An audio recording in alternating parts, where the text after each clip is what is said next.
So, ano ginagawa mo dito? Tinitignan ko lang yung mga lumang gamit ni Papa. Kaya naalala ko na naman kasi siya eh. Sila ni Mama. Alam mo, kahit si Kuya Steve naman din, madalas kong naalala sila Mama, sila Papa kasi aminin man natin o sa hindi na mahirap talaga mag-move on sa mga nawala sa atin, di ba? Si General Robinson, si Dr. Smith, si Mama, yung pagkawala ni Papa. Bilang pilots, bilang tagapagligtas ng buong mundo, kailangan nating pilitin yung sarili natin na mag-move on. Right?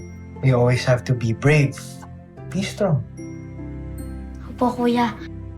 Pero Kuya, naaalala pa rin kaya tayo ni Papa?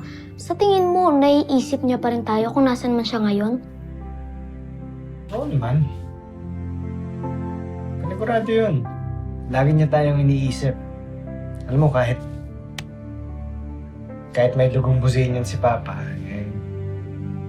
mabait naman siya ng Buzenian, di ba? So, 100% palagi niya tayong iniisip. Ngayon lang nag-sinkin sa akin to, Kuya.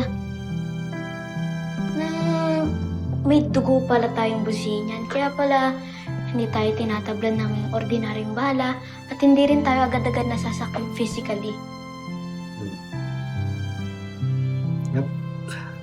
Gaya ni Papa, meron tayong dugong Buzenian.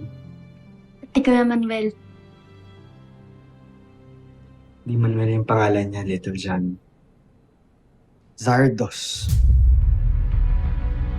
Huwag mo siyang ialin tulad kay Papa dahil hindi siya mabuting Buzenian. Masama siya, kaya niya nga gustong sakupin yung mundo natin eh. Ha? Huwag mong kakalimutan yan para hindi na tayo maloko ulit ng Zardos na yun. Okay?